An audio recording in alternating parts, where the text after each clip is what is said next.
Podemos assentar por um instante, amados? Eu quero ler um texto que nós vamos pregar nessa noite.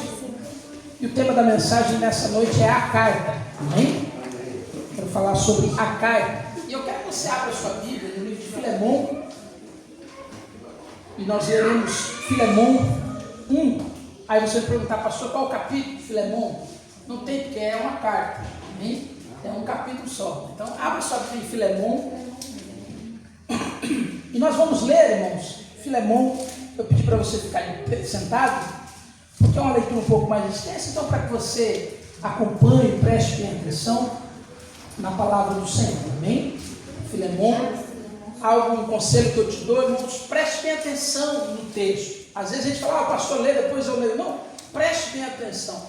Porque a palavra, irmãos, ela não é da mente do pregador, ela não é da mente do pastor. A palavra ela tem que emanar do texto. A mensagem ela precisa emanar do texto. A mensagem ela precisa emanar do texto da palavra do Senhor, porque ela é que não volta vazia. É ela que alimenta para a nossa alma.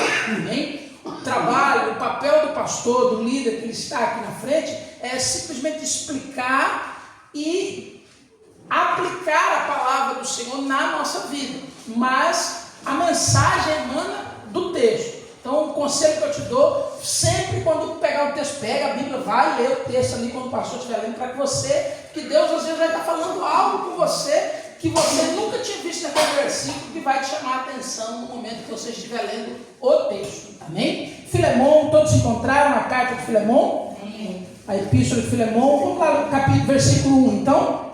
Paulo, prisioneiro de Cristo Jesus, e o irmão Timóteo, ao amado Filemão, que é também nosso colaborador, em outras traduções está companheiro, e a igreja que se reúne em sua casa, a irmã Áfia e a Arquipo, nosso companheiro de lutas. Que a graça e a paz de Deus, nosso Pai, e do nosso Senhor Jesus Cristo, estejam com vocês. Dou graças ao meu Deus, lembrando sempre de você nas minhas orações, porque tenho ouvido falar da fé que você tem no Senhor Jesus, e do seu amor por todos os santos. Oro para que a comunhão da sua fé se torne eficaz no pleno conhecimento de todo o bem que há em nós, para com Cristo.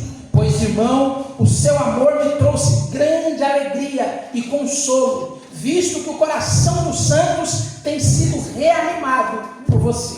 Pois bem, ainda que eu sinta plena liberdade em Cristo para ordenar a você o que convém a ser feito, prefiro, no entanto, pedir em nome do amor, sendo que sou Paulo, o velho, e agora também prisioneiro de Cristo Jesus, faço um pedido em favor do meu filho Onésimo. Diga Onésimo, diga Onésimo, diga Onésimo, que gerei entre algemas. Antes ele era inútil para você, atualmente, porém, é útil para você e para mim.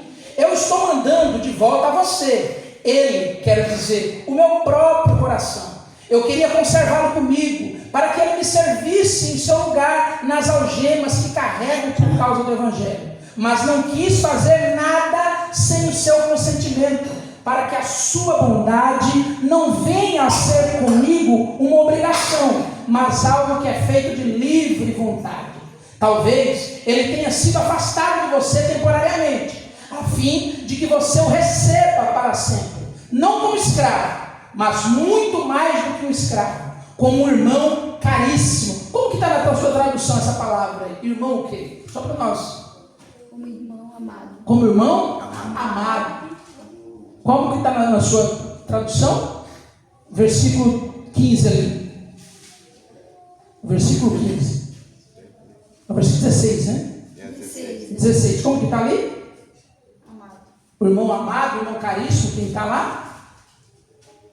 Todos têm a mesma tradução? Diz assim, então, especialmente de mim, com amor, com a maior razão de você, quer como ser humano, quer como irmão do Senhor. Portanto, se você me considera companheiro, receba-o como receberia a mim. E se ele causou algum dano a você, ou lhe deve alguma coisa, ponha na minha conta. Eu, Paulo, de próprio punho, escrevo isto. Eu pagarei. É claro que não preciso dizer que você me deve a própria vida. Sim, irmão, que eu receba de você no Senhor esse benefício. Reanime o meu coração em Cristo. Certo como estou da sua obediência, eu escrevo a você, sabendo que fará mais do que eu estou pedindo. E ao mesmo tempo, prepara-me também uma pousada, pois espero que por meio das orações de vocês, eu lhes seja restituído. Epáfras, prisioneiro comigo em Cristo Jesus, Marcos, Aristarco, Demas e Lucas, meus colaboradores, mandam saudações a vocês. A você, a graça do nosso Senhor Jesus Cristo esteja com o espírito de todos vocês. Amém? Feche seus olhos, mas não feche sua Bíblia. Pai, que a tua palavra venha sobre a nossa vida, toca no nosso coração. Abre o nosso coração, Senhor, para sermos tocados pela tua santa palavra. Nos traz, Senhor, ensinamento, Senhor. Nos traz, em nome de Jesus, direcionamento. Abre o nosso coração. Tira toda incredulidade, toda frieza espiritual, todo embaraço das trevas, Senhor, que tenta roubar a semente que o Senhor, Pai, quer plantar em nosso coração. E que nós possamos dar frutos, Senhor, para a honra e glória do teu santo e soberano nome. Amém, amém, amém. Glória a Deus. Agora você não vai poder sair daqui dizendo que eu nunca li um livro da Bíblia inteiro, né? Hoje você leu um livro da Bíblia inteiro, né? Você leu um livro do início ao fim. Pode dizer assim, ó, hoje eu li um livro da Bíblia inteiro, né? Você não vai estar mentindo, né? São 25 versículos, mas é um livro inteiro. Amém? A Bíblia, irmãos, quando nós estudamos a Bíblia é um conjunto de livros. A palavra Bíblia, ela já significa um conjunto de livros. A Bíblia é como se fosse uma mini biblioteca. Nós, quando lemos a Bíblia, ela é uma mini biblioteca com vários livros. E essa mini biblioteca, ela é esse conjunto de livros que é a Bíblia, ela é dividida em duas grandes divisões, que é o Antigo Testamento e o Novo Testamento. Amém? Eu não gosto de chamar de Velho Testamento, eu gosto de chamar de Antigo, né? Os acadêmicos gostam de chamar de Aliança Veterotestamentária, né? Mas vamos ficar, deixa os acadêmicos de lado, né? Existe o Antigo Testamento e o Novo Testamento. Palavras que a qual o Senhor vai declarar acerca da antiga aliança e também da nova aliança. Amém? E para nossa melhor compreensão, esse livro ele foi dividido, né? Grande livro foi dividido em vários outros pequenos livros. Dessas duas categorias grandes, são divididos em 66 livros, sendo 39 livros no Antigo Testamento e 27 livros no Novo Testamento.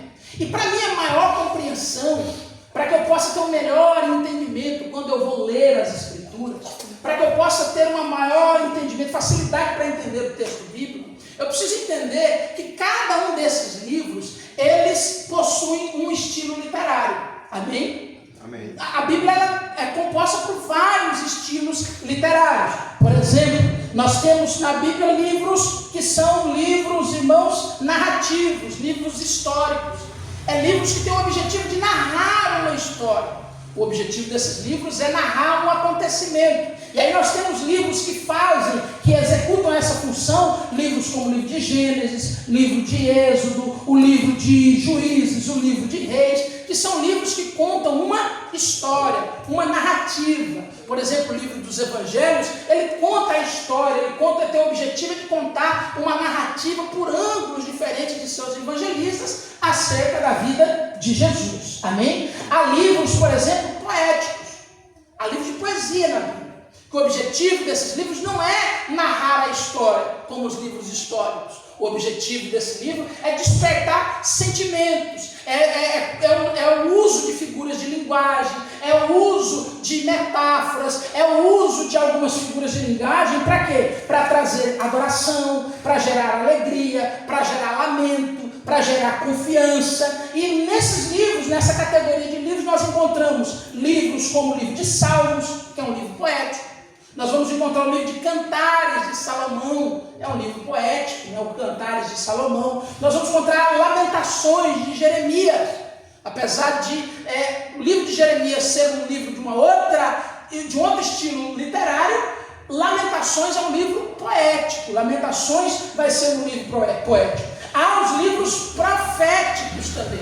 Os livros proféticos são os livros que têm a função de fazer o quê? De transmitir a vontade de Deus, o chamado do povo ao arrependimento. Então, quando eu vou ler um livro profético, eu preciso entender que aquele livro está chamando a atenção do povo para levar o povo ao arrependimento. Aí eu vou ter livros como o livro de Daniel, o livro de Isaías, o livro de Jeremias, o livro de Ezequiel, o livro de Amós, o livro de Ageu. São livros proféticos. Então a finalidade do livro profético é o quê?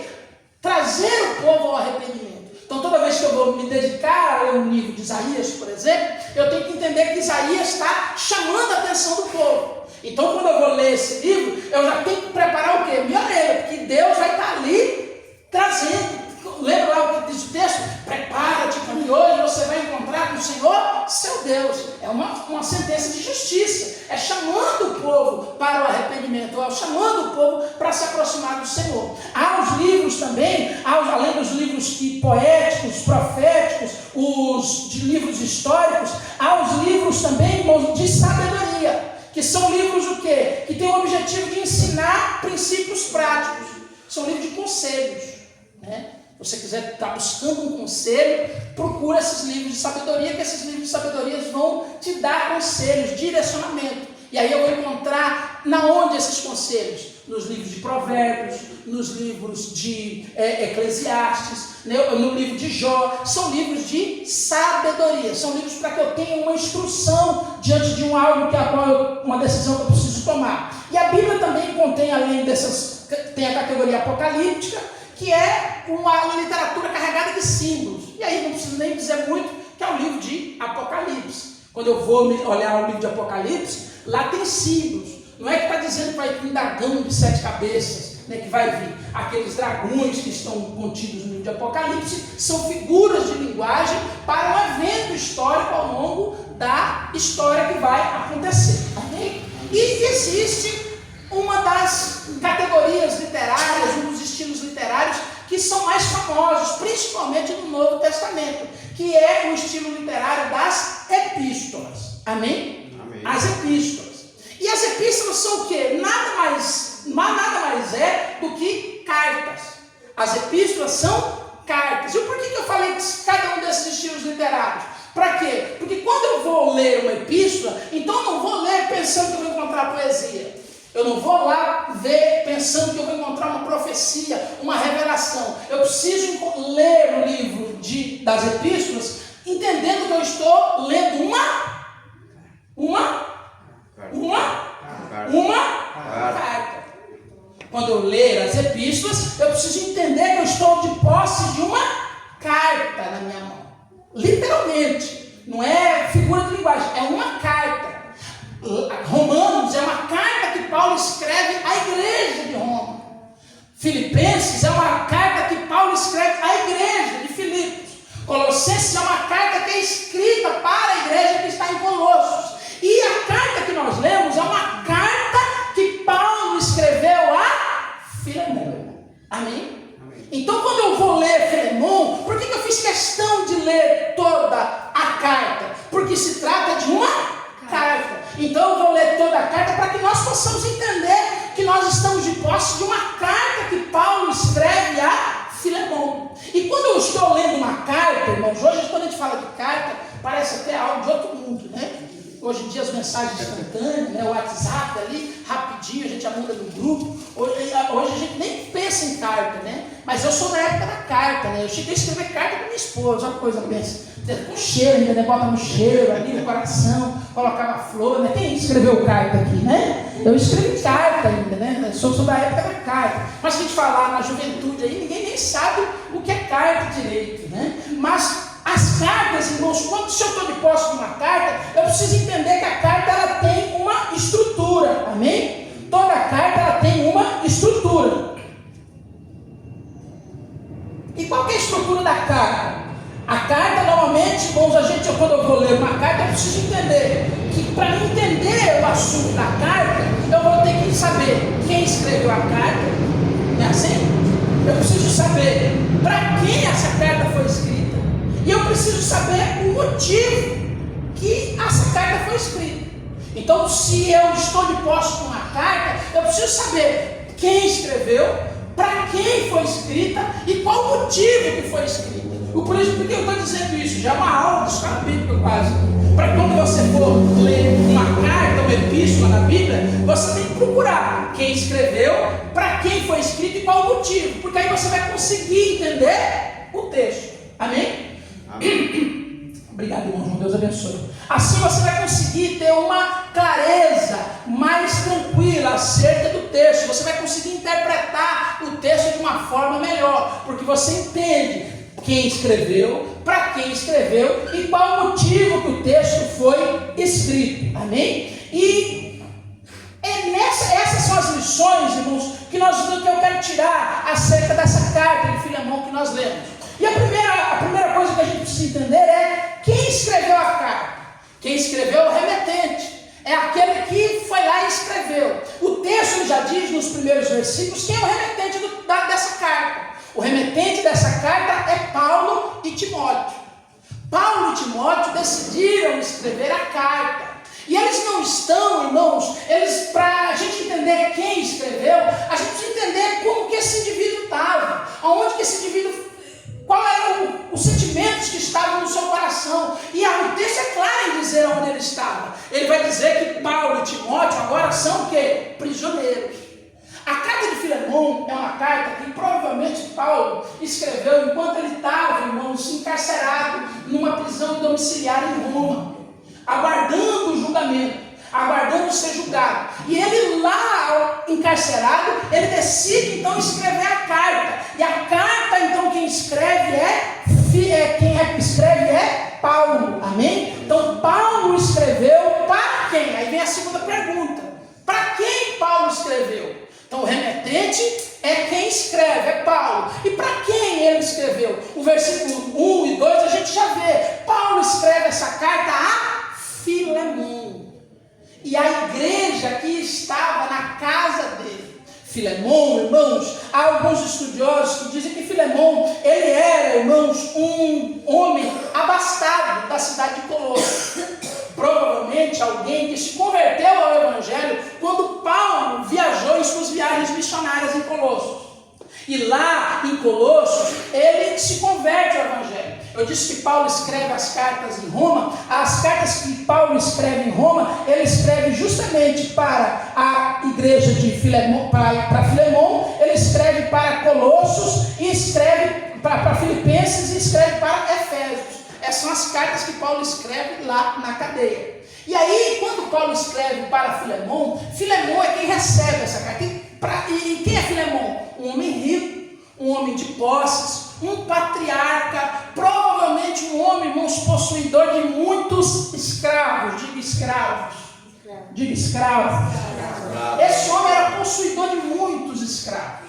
Esse homem possuía gente que trabalhava para ele. Esse homem possuía gente que executava trabalho para ele. Então, Paulo escreve, ele é o remetente, e o destinatário agora, quem recebe é quem? É um homem dono de escravos. Mas esse homem se converteu. Esse homem, e o texto que nós lemos aqui, por isso eu fiz questão de nós lermos o texto vai dizer: eu saúdo vocês e a igreja que funciona onde? Na sua casa. Não é uma célula, é uma igreja na casa de Filemão. Há uma igreja, há uma comunidade, irmãos, ali na casa de Filemão. A igreja de Colossos ali, provavelmente parte da igreja de Colossenses, da igreja dos Colossenses, agora estão na casa de Filemão, estão cultuando ao Senhor. E o objetivo da carta é que a igreja que está lá na casa receba essa carta. Para quê? Para animar. Paulo vai dizer que esse homem está executando uma boa obra. Já que nós estamos em culto de missões, esse homem está fazendo missões de uma forma extraordinária. Porque o texto vai dizer: olha, eu tenho ouvido falar que os crentes, por conta da igreja na sua casa, têm animado o coração. Você tem reanimado a fé deles. Olha, eu estou contente com a obra que você está fazendo. Eu estou contente com o trabalho que você está executando. Então esse é Filemão, o destinatário, aquele que recebe a carta. Mas a carta ela não é só composta por remetente, nem só por destinatário. Não só quem escreveu e para quem escreveu. Eu preciso também entender por que a carta foi escrita. Amém? Amém. Qual o motivo da carta?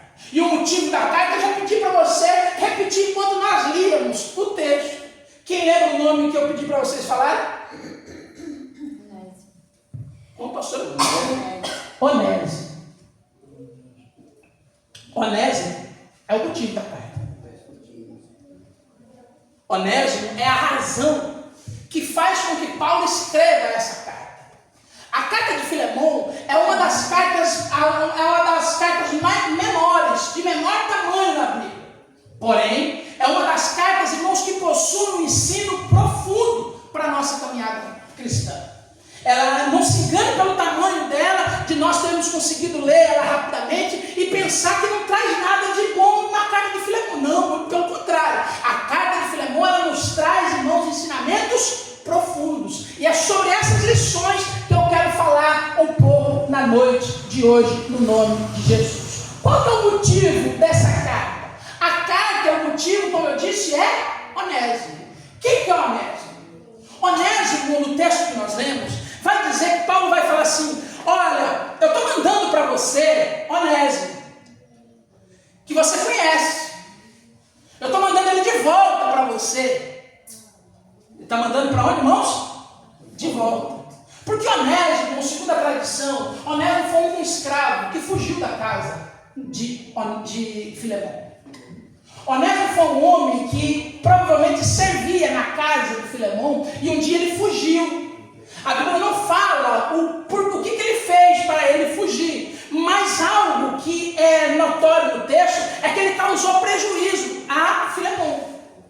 Há um prejuízo financeiro que foi causado por ele. Tanto que Paulo vai dizer assim: quando você receber, recebe ele como um irmão caríssimo, como um irmão amado, não como um escravo. Porque o que ele deve, se ele tiver te causado prejuízo, eu pagarei. Põe na minha conta. Não é isso que nós lemos? Pode pôr na minha conta que eu vou pagar. Então o motivo da carta é o mesmo. Paulo escreve para quê? Para que Onésimo levasse uma carta para Filemão dizendo: olha, está indo de volta o seu escravo. E como que Paulo encontrou Onésimo? A Bíblia vai falar que Onésimo é filho na fé de Paulo, que foi gerado na onde? Nas algemas. Provavelmente Onésimo foi um homem que foi preso e caiu na mesma prisão que Paulo. E durante as prisões de Paulo, Paulo pregando, Paulo comentando a palavra, Onésimo deve ter convertido. Porque o mundo, né, irmãos, o mundo é pequeno, não é assim? Tem um ditado que a gente fala: o mundo é pequeno. E Onésimo provavelmente se converte ali nas cadeias. O texto vai ser claro. E Onésimo é um filho amado, gerado nas algemas. E eu estou te mandando ele de volta. E aí ele está dizendo assim: eu estou te mandando o meu coração. Era bom que ele ficasse aqui. Paulo ainda vai descrever na carta. Por quê? Porque eu preciso de Onésimo. Onésimo é útil para mim. Eu precisava que ele ficasse aqui. E se ele ficasse aqui, ele ia ser você, Filemão, me servindo, já que ele é escravo teu. Essa é a linguagem que Paulo está dizendo. Mas eu quero que ele vá até você, porque eu não quero que ele seja tratado como escravo. Eu quero que o serviço que ele preste não seja por obrigação, não é isso que nós lemos, mas que seja dado com amor. E eu quero que você, quando ele chegar aí, você perdoe ele. E se ele tiver te causado dano, pode deixar que eu pago, põe na minha conta. Então o motivo da carta é esse. A razão da carta é essa. A Paulo escreve a Filemão e a igreja que está na casa de Filemão, para que Filemão perdoe um escravo que fugiu. Para que Filemão receba de volta um escravo que um dia causou dano. Para que Filemão receba de volta um escravo que um dia roubou algo dele. Mas não é para receber por obrigação, mas é para receber com todo amor. E vai tratar esse indivíduo agora não como escravo, mas como alguém, um irmão amado e caríssimo. Amém? Amém. E aí a gente tem algumas lições, irmão, dessa carta, para nós meditarmos um pouco nessa noite, no nome de Jesus. Amém? Primeira lição, irmãos, que eu posso extrair da carta de Filemão: não importa o que você fez e para onde você fugiu, a graça encontra você. Aleluia. Não importa, irmãos, o que você fez, não importa o seu passado, não importa as suas atitudes, a graça encontra você. Filemão, irmãos, irmãos, fugiu da casa do seu senhor, fugiu da casa de Filemão, e a graça encontrou ele na prisão. A graça encontrou ele nas algemas. O texto vai dizer que ele é um filho gerado nas algemas. Ele é um filho gerado nas algemas, na prisão. O que eu quero dizer é que não importa, irmãos, o quanto você tenha fugido de fazer a vontade do Senhor, a graça te encontra, a graça chega até você, a salvação vem sobre a sua casa, a salvação vem sobre a sua família, e não importa o que você tenha feito, não importa para onde você tenha fugido, a graça vai encontrar você. Glória a Deus. A graça te encontrou, aleluia. A graça nos encontrou, aleluia. A graça chegou até nós, irmãos, e nós precisamos entender isso, que não importa para onde fugirmos, ainda assim a graça de Deus vem sobre a nossa vida.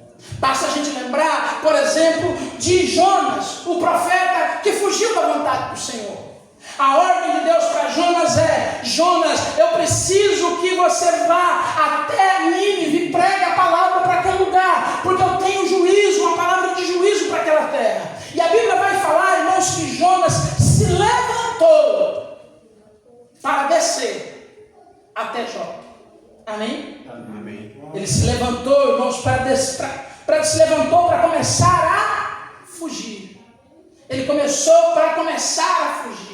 O grande problema é que às vezes nós tomamos atitudes, e atitudes que ao invés de irmos para a proximidade da graça do Senhor, estamos nos distanciando da vontade de Deus. E Jonas, quando eu olho a vida de Jonas, Jonas só desceu. Jonas desceu de Tarsis para Jope, ele desceu do navio, ele desceu para dentro do navio, depois ele desceu para o porão do navio, depois ele desceu para o fundo do mar, e aí por último ele desceu para o ventre do peixe. Você lê o livro de Jonas capítulo 1, você vai ver o verbo descer constantemente. Jonas só desceu. Só que a Bíblia vai falar, irmãos, que quando ele estava no ventre do peixe, Jonas capítulo 2, versículo 1 vai dizer assim: na minha angústia clamei ao Senhor e Ele me respondeu do ventre do abismo, gritei e Tu ouviste a minha voz. O que eu quero dizer é que não importa o quanto você tenha descido, irmãos, não importa o quanto você tenha se afundado moralmente, não importa o quanto você desceu do altar do Senhor, o quanto você tem se afundado no buraco, quando você estiver no abismo, se você gritar, a graça vai te alcançar, a graça vai vir sobre a sua vida, a graça vai vir até você. Glória a Deus. Não importa o quanto você tenha descido da presença do Senhor, não importa o quanto você tenha saído da presença do Senhor, se você clamar, ainda que você esteja no abismo, Ele vai ouvir a sua oração. Glória a Deus. Ainda que você esteja, irmãos, afundado num charco de pecado, ainda assim Ele vai te ouvir e vai te chamar. Glória a Deus. Aleluia. Porque basta nós clamarmos a Ele, não importa o quanto nós tenhamos descido, Deus nos encontrou, assim como Ele encontrou a Jonas. Amém. Assim como a graça encontrou Onésimo, ainda quando ele estava na prisão. Paulo escreve, irmãos, a Filemão: eu estou mandando Onésimo de volta até você, porque quando a graça nos encontra, ela quer nos trazer de volta, irmãos. Quando a graça nos encontra, ela quer nos tirar, irmão, do caminho que a qual nós estávamos e trazê-nos de volta para o lugar da onde nós fugimos. Quando a graça nos encontra, a graça quer nos dizer: olha, o seu lugar não é aí, o seu lugar é no altar, o seu lugar não é no mundo, o seu lugar é na igreja, o seu lugar não é no pecado, mas o seu lugar é na minha presença, porque quando a graça nos alcança, ela quer nos trazer de volta. Glória a Deus. Quando a graça vem até nós, irmãos, é para que nós venhamos voltar para a presença do Senhor. Um dia nós fugimos, irmãos, mas a graça nos encontrou e nos mandou de volta para cumprirmos um propósito. Glória A graça alcançou Jonas para cumprir um propósito. A graça alcançou também, irmãos, Onésimo, para que Onésimo viesse cumprir um propósito. A graça me alcançou e te alcançou para que nós viéssemos também cumprir um propósito no nome de Jesus. Amém? aprendemos, irmãos, com a carta de Filemão, Deus nos chama de volta para sermos servos, não escravos. Amém? Deus nos chama de volta para sermos servos e não escravos. Versículo 11 vai dizer assim: antes ele era inútil para você, atualmente, porém, ele é útil para você e para mim. Eu estou te mandando ele de volta, ô Filemão, porque antes Onésimo era só um escravo, ele era inútil, mas agora ele é útil. E ele não é só útil para você, ele é útil para mim também. É interessante que o nome Onésimo, que Paulo faz até um trocadilho, uma brincadeira com Filemão. Filemão, quando lê o texto, ele vai, que é na língua grega, Filemão entende o que Paulo está falando. Paulo está fazendo uma brincadeira com o nome de Onésimo. Porque a palavra Onésimo, o nome Onésimo, significa útil. Por isso que Paulo está dizendo: olha, eu estou te enviando ele de volta, o Onésimo. Antes ele era inútil, mas eu estou te enviando agora quem? O útil, o Onésimo. Porque antes ele não tinha valor para a sua casa. Antes ele não expressava riqueza nenhuma para você. Mas agora eu estou te enviando um homem de valor. Porque quando a graça nos encontra, irmãos, a graça restaura o valor que um dia nós perdemos. A graça restaura, irmãos, a nossa dignidade. A graça restaura agora aquilo que o diabo falava que a gente não servia para nada, que a gente era inútil. A graça agora nos traz de volta para sermos úteis para o reino de Deus. Aleluia. E essa utilidade, como eu disse, não é para que nós venhamos ser servos, mas é para que não para que nós não venhamos ser escravos, mas nós somos servos. Amém? É interessante, você vai dizer: pastor, mas qual que é a diferença? Porque nós somos chamados, irmãos, para prestar um serviço ao reino. E como que eu posso prestar esse serviço ao reino? Eu posso pregar a palavra, eu posso evangelizar, cantar, zelar da obra de Deus, atender os carentes, os necessitados. Eu posso, irmãos, fazer um monte de atividade na casa do Senhor. Deus nos chamou para prestar serviço. Deus nos chamou para sermos servos. Mas esse serviço que nós vamos prestar não é por obrigação, é por gratidão. Porque a graça nos alcançou. E a graça agora me alcançou, agora eu preciso ser útil. A graça agora me alcançou, agora eu preciso ter utilidade na casa de Deus. A graça me alcançou, agora eu preciso fazer alguma coisa. Eu tenho uma mensagem que eu prego sobre vaso de honra. Eu acho que cabe bem para a gente explicar isso aqui. Vaso de honra. Os vasos na antiguidade, eles tinham finalidade, era como se fosse tapuér, né? Quem já, as irmãs que gostam de tapuér, né? Era como se fosse tapuér. Os vasos eram para armazenar as coisas. Os vasos tinham essa finalidade, eles tinham armazenar, um armazenamento. Então, a casa ela tinha vários vasos.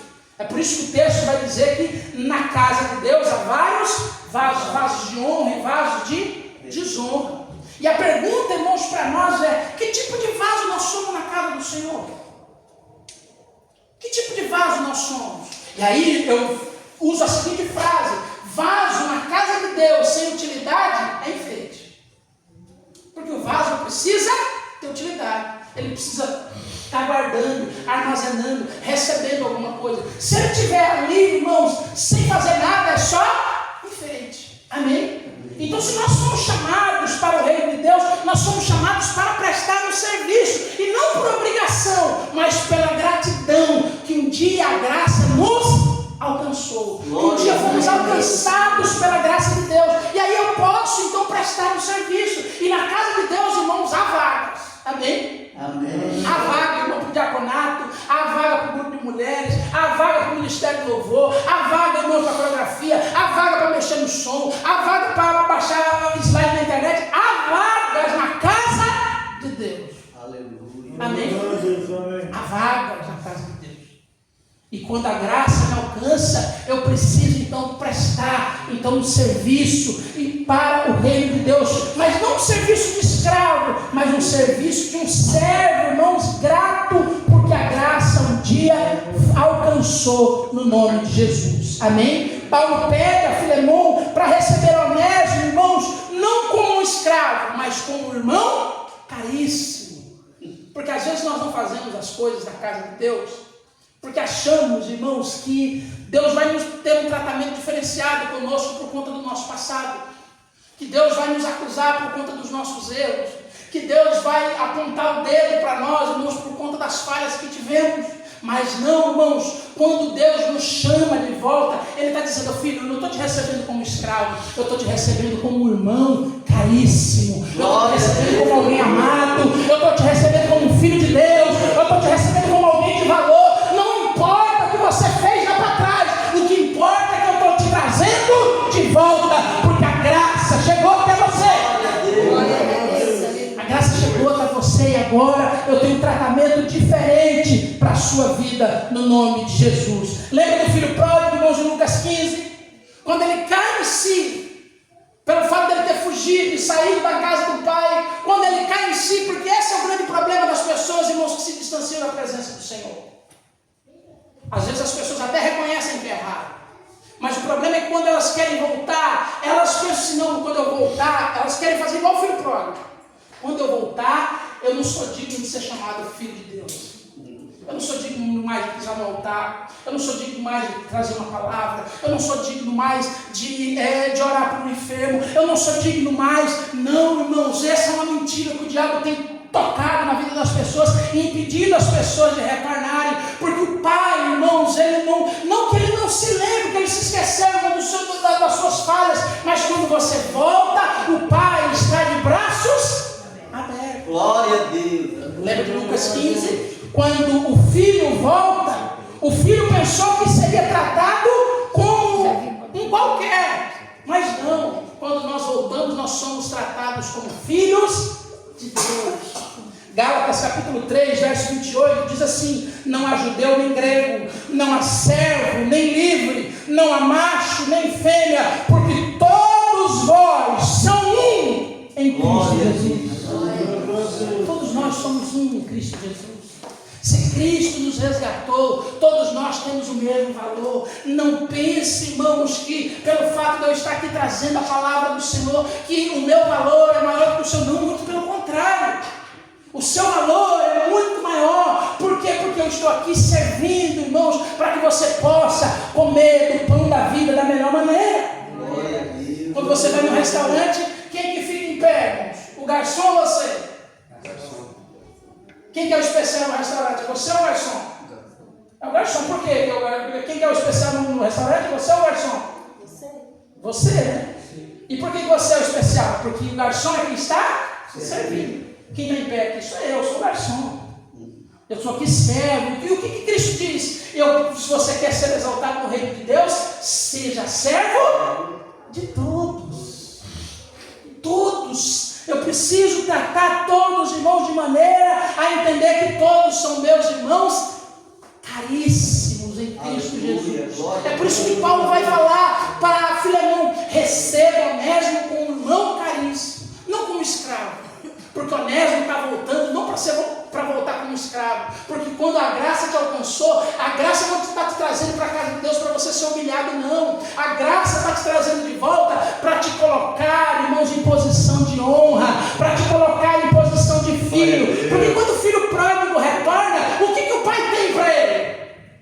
Quando o filho retorna, o pai tem para ele novas vestes, roupa nova, tem sandálias, tem anel e tem um lugar na mesa, prepara um banquete, porque o filho que estava perdido retornou. É isso que Deus faz comigo e com você, quando nós, irmãos, somos trazidos de volta para a presença do Senhor. Quando nós retornamos para a casa de Deus, quando a graça de Deus nos alcança, irmãos, nós somos revestidos de roupas novas. O que é roupa nova, pastor? É nova atitude, é nova vida. É um novo ciclo, é um novo tempo. A graça te alcançou para que você viva uma nova fase na sua vida. A graça te alcançou para que você viva um tempo na sua casa. A graça te alcançou para que você viva uma nova fase, uma nova história no nome de Jesus.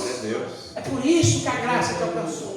O que é o anel? Anel é autoridade. No anel, irmãos, das famílias que tinham propriedade e posse na antiguidade, os anéis eles eram dotados de uma inscrição, uma insígnia, e os anéis eram servidos utilizados para selar. Então, na carta que ela recebia o selo, o anel, ali estava o selo da autoridade. O que Deus deu para mim e para você quando nós retornamos para a presença dele, Ele nos deu, irmãos, um anel de autoridade. Ele nos selou com a presença do Espírito Santo, para que quando nós andarmos, para onde nós andarmos, o inimigo não veja nós, mas veja a autoridade do Espírito Santo que está sobre a nossa vida, e nós venhamos continuar marchando no nome de Jesus. A Bíblia vai falar que quando o filho retorna, o pai dá para ele também sandálias. O que é sandália? Sandália é proteção. Sandália, irmãos, é proteção para a caminhada. É proteção, irmãos, para quando eu caminhar, eu não venha tropeçar no meio do caminho. É proteção, irmãos, para que quando tiver espinho, o espinho não machuque a minha carne.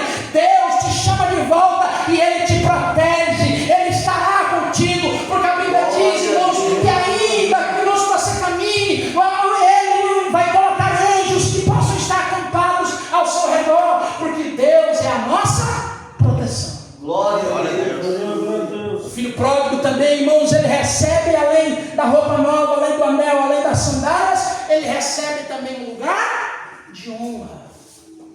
Quando o filho pródigo pensou em voltar, ele disse assim: que o meu pai me receba pelo menos como um dos escravos. Porque às vezes a gente tem esse pensamento, que a gente vai voltar para a casa de Deus e a gente não vai ter honra. Mas não.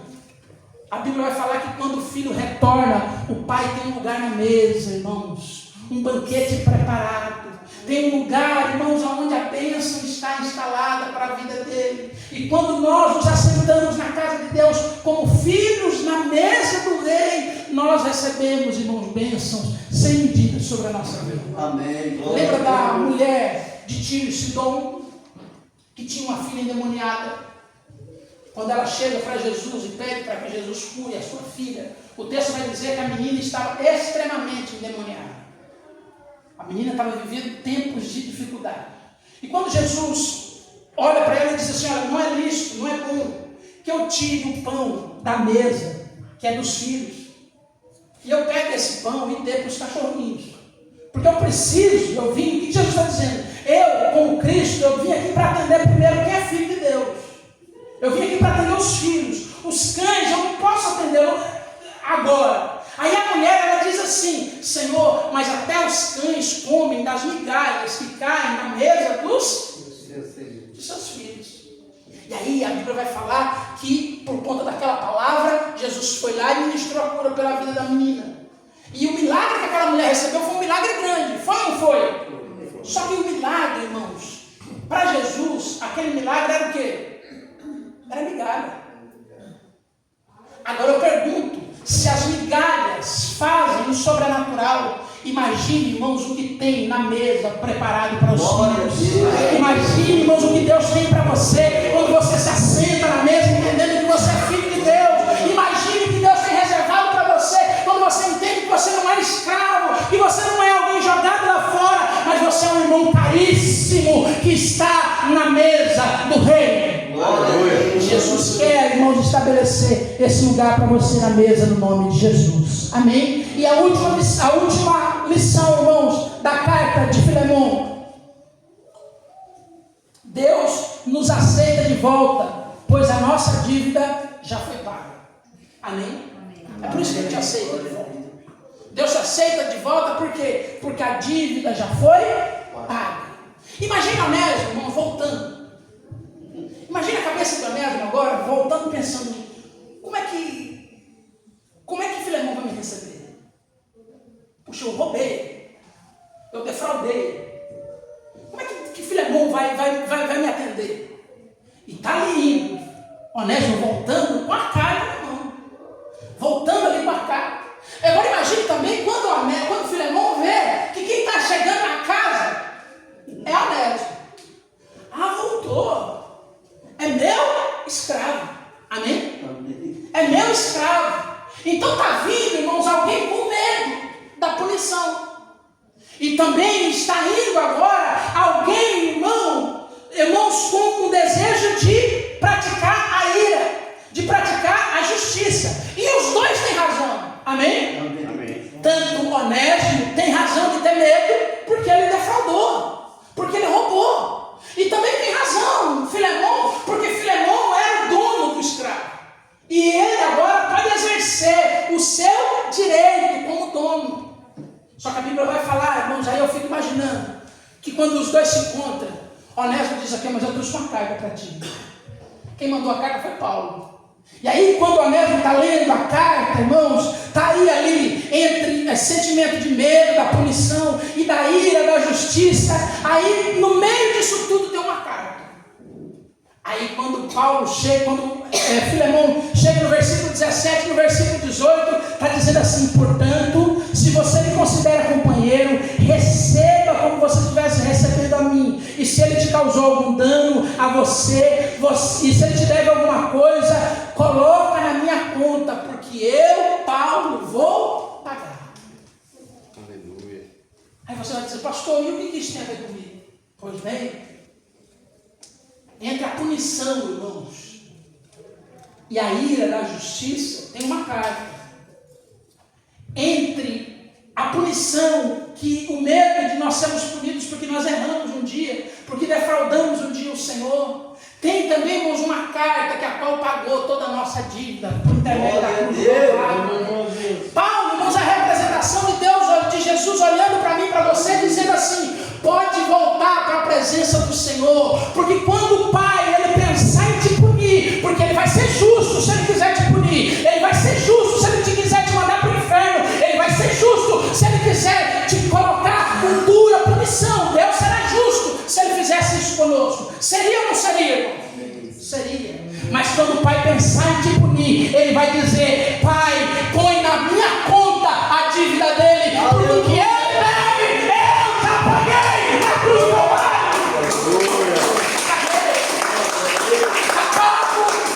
Pode receber de volta, pode colocar na presença tua, pode colocar diante do seu trono, porque a conta dele eu já paguei.